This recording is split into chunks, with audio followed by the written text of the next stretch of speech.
सुनिए चित्तौड़गढ़ किला पार्ट 3 में। ठीक है, अब कहानी वहां जा रही है जहां से वापसी नहीं होती। चित्तौड़गढ़ किला पार्ट 3।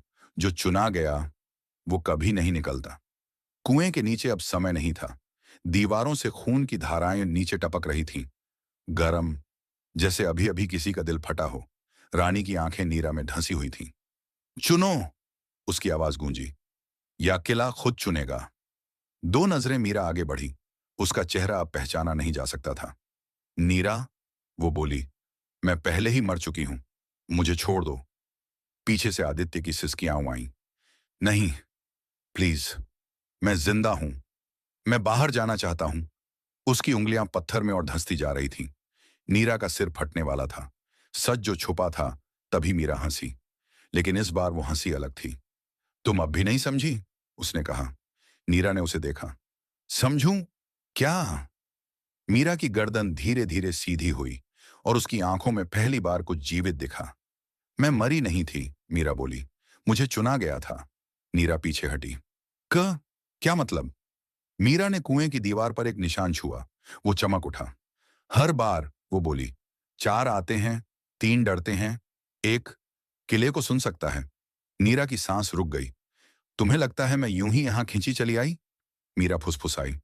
नहीं नीरा, मुझे बुलाया गया था। आदित्य की चीख। झूठ है, आदित्य चिल्लाया, लेकिन तभी पत्थर ने उसकी छाती को जकड़ लिया। कड़क एक आवाज आई और उसकी चीख अचानक रुक गई। आदित्य की आंखें खुली रह गईं, लेकिन शरीर अब दीवार का हिस्सा था, जैसे वो हमेशा से वहीं था। रानी का फैसला। रानी आगे आई। 3 पूरे, वो बोली। एक बाकी। नीरा कांप रही थी। न, नहीं, मैं नहीं। रानी ने उसके माथे को छुआ और उसी पल नीरा ने सब देख लिया।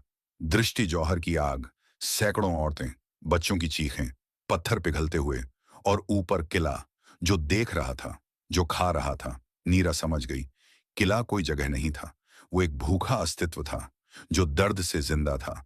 असली चुनाव मीरा नीरा के सामने खड़ी थी। तुम जा सकती हो, उसने कहा, लेकिन मेरी जगह लेनी होगी। और अगर न लूं? नीरा रोते हुए बोली। मीरा की आंखें एक पल के लिए काली हुईं। तो किला तुम्हें वैसे भी ले लेगा, वो बोली, लेकिन तब तुम खुद नहीं रहोगी। कुएं की छत अब नीचे आ रही थी। पत्थर एक दूसरे से टकरा रहे थे। नीरा का कदम। नीरा ने अपनी आंखें बंद की और एक कदम आगे बढ़ाया। मैं रहूंगी, उसने कहा। किला पहली बार सांस छोड़ता सुनाई दिया। बाहर की दुनिया। सुबह के 6 बजे सूरज निकला। किले के बाहर एक लड़की बेहोश पड़ी थी। रक्षक दौड़े। जिंदा है, किसी ने कहा। नीरा की आंखें खुली, लेकिन उनमें अब डर नहीं था, बस खालीपन। अंत नहीं। उसी रात एक नई टोली किले की तरफ बढ़ रही थी। 4 लोग, और कुएं के नीचे एक नई आवाज फुसफुसाई। वापस चले जाओ। पार्ट 3 समाप्त। अगर चाहो तो पार्ट 4 अंतिम में दिखेगा। नीरा अब क्या बन चुकी है? क्या मीरा को मुक्ति मिली और किला कब तक भूखा रहेगा? सुनो 4। लेकिन याद रखना, कुछ कहानियां खत्म नहीं होती।